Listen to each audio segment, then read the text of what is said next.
It's Friday. So, just as fair warning, the dogs have been extra loud this morning. I don't know, the rain, something. So, today is Friday, April 17th, 2020. Our question for the day is why is the purpose of Roman law? What is the purpose of Roman law? Holy cow, that's a big old typo. And what were the effects? We're going to look more at Roman law and the 12 tables that we discussed in the last reading. So I'm gonna give you a little bit of a heads up on where the 12 tables came from. We're gonna summarize what we learned yesterday.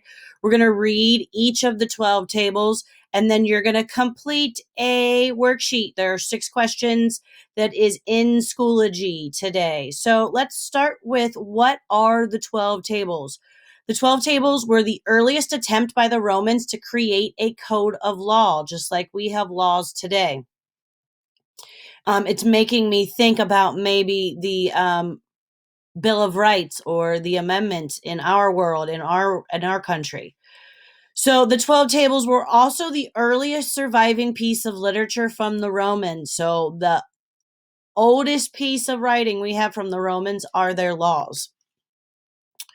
These tables came about because, remember, there was a struggle between those who had the power and the money, the patricians, and those common people, the farmers, the plebeians. There was a struggle between everything. There were legal struggles, there was social protection problems, there were civil rights problems. They were fighting just about everything. So the first time these 12 tables were written, they commissioned 10 men and they created the laws to fill 10 tablets.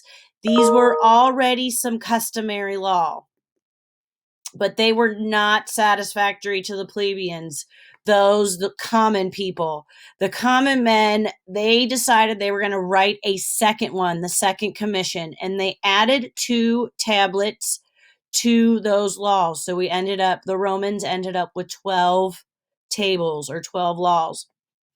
So if you go into your Schoology assignment, there is an attachment called You Be the Roman Judge.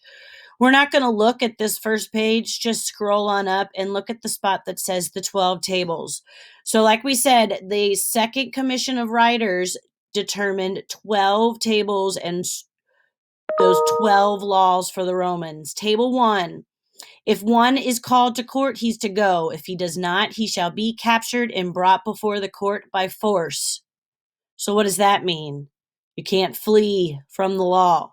Table 2. If one's witness does not come to court, he who called can wail outside the witness's house every 3 days to summon him to appear. Table 3. A person who owes a debt has 30 days to pay. Then he can be enslaved by the lender or sold as a slave to repay that debt. Oh, better pay back your debts. Table 4. Seriously deformed children must be put to death. Holy cow. A son can be free from his father if the father sells the son into slavery 3 times. It's a crazy world the Romans were living in. You can make some inferences. Table 5. Women must always have guardians, even adult women. If a man goes insane, the nearest male relative should take over his property, because they're assuming that the woman is the man's property. Table 6. If one makes an agreement involving property, it shall be binding by law. No one can remove beams from vineyards or buildings. Okay, so no stealing, and you get to keep your land. Table 7. Property owners must keep roads around their property in repair, or else others may drive their animals wherever they wish. So keep up your roads, or we're going to ride through your fields. Table 8. If one kills a thief in his own home, it is not a crime.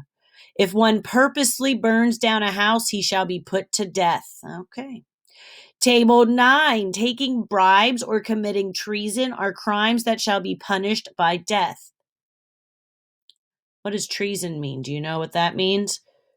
Going against the law. Table 10. No one can burn or bury corpses in the city. Women are not to wail at funerals. So, ladies, you're not allowed to cry if someone close to you dies in Roman law. Table 11. Marriages are not permitted between plebeians, the lower class, and the patricians, the upper class. And table 12, if slave commits a crime, that slave shall be punished, not the master. So what you're going to do today is you're going to read each of these 6 scenarios and you be the judge. And you got to tell me what table that these items fall under. So if we look at number 1, let's do number 1 together. A man calls for the city guards because strange noises have been coming from his neighbor's house. When the house is searched, the guards find evidence that a man has been plotting to harm members of government. Which one of these tables up here fits number 1? Going against the law or against the government. If you remember back when we were reading through, we talked about treason, going against the law, going against the government. Table number 9, or IX if you don't know the Roman numeral. So that's the only kind of answer you would have to put into the Schoology assignment. So make sure you keep this table open while you are working. I haven't really been able to find very good videos, interesting videos about the 12 tables. They don't get into depth very much, but I will keep looking and try and add something to that YouTube channel. I hope everyone has a fabulous Friday and an even more glorious weekend. I hope to see you all soon. Have a great day. Bye.